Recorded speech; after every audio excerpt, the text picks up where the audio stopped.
Well, it's time now for our political panel. I'm joined by National Senator Susan McDonald and Labor MP Josh Wilson. Thanks both for your time.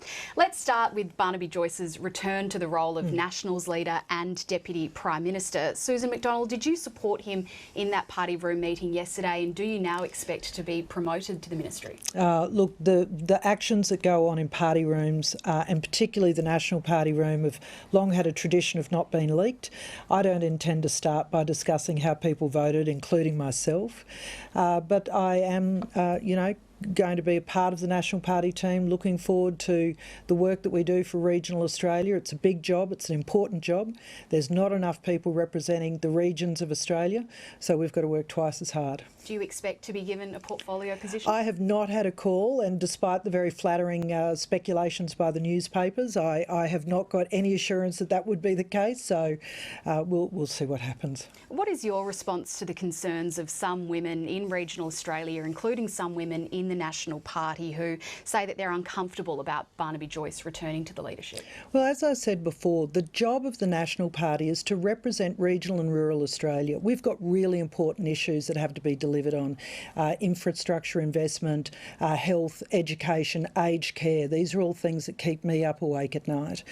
And I know that the people I've come to Canberra to represent, that's what they talk about as well. Barnaby has got a great record for being a good communicator on important issues, and that's what I feel confident that he will bring to this leadership, and what the National Party will continue being able to clearly define. So that's the job. That's what we're about, and I think that it would be foolish to think all women are the same. We don't have groupthink, and I think you'll see in the Deputy Prime Minister's own electorate of Armidale, who's been elected 4 times there on an increasing majority, which includes a lot of women. So I think that speaks for itself. Josh Wilson, some in the coalition hope that the return of Barnaby Joyce will help in seats like in Central Queensland and the Hunter Valley. Do you have any concerns about what this could mean for Labor at the next election? No, I mean, I think that's an exercise in wishful thinking if anyone's making that argument. I think Australians this week would be disappointed at a time when they expect government, every member of government, every party in government, to be focusing on the big challenges, which is of course the vaccine rollout and the kinds of economic policy we need to make sure we emerge from the pandemic stronger and fairer. We haven't seen a lot of that, and it's no wonder when you've got the National Party sort of fighting with itself, and people in the National Party spending years at a time trying to crawl back to the top of the pile. That's not what people want to see when we've got so many big issues that need to be focused on. Labor has a big task ahead of it, though, in areas like Central Queensland, in the Hunter. Do you think that this will help the coalition in those seats? Well, I don't see how. I mean, essentially, they're sort of running around and around the same totem pole. They had Barnaby Joyce as the Deputy Prime Minister previously.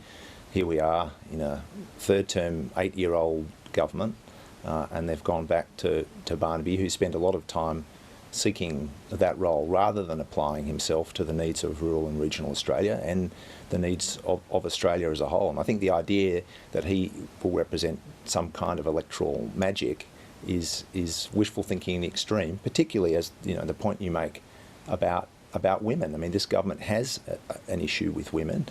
We face entrenched discrimination and misogyny. We've got a harassment problem in this building. The I just have to pull that up. I think that's an outrageous thing to say, Josh. Now it's back to Barnaby Joyce. And I don't think it's proven by the facts. So please keep asking your questions, but I just have to pull that up. That's a wild accusation. Let's talk about people in the National Party. Mia Davies is the national leader in Western Australia, and she said that. So Susan can take that offline with Mia Davies, and I think a member of the Victorian Nationals has said the same thing. So it's an outrageous thing for me to say, then it's an outrageous thing for them to say. That's probably another fight. That's not what you said, Josh. What you said was quite different. But please, Jade, I'm sorry to interrupt you. No. Are you concerned, Susan McDonald, about some of the comments made by people such as Mia Davies within the state branches of the National Party about Barnaby Joyce's return? I want to be part of a party that's inclusive and working cohesively and together.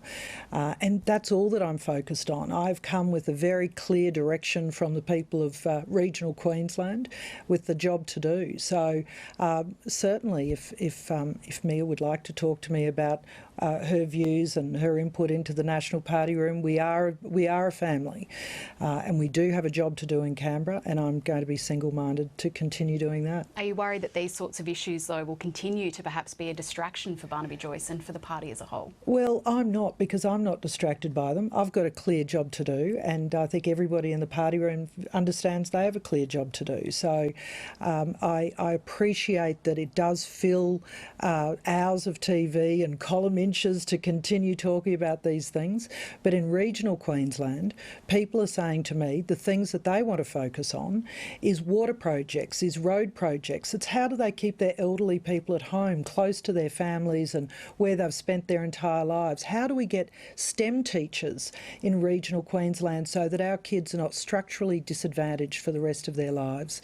They're the things that people are talking about, not these. Let's talk about climate change. Do you think that the government should be adopting a formal target of reaching net zero emissions by 2050 in the lead up to the Glasgow Climate Conference? So I think that the targets are really a part of a bigger discussion. David Littleproud has already commented on what's the pathway. I think the most important thing the government can be doing is sending clear signals to business and investors around the sort of innovation and technology that they wanted to see invested.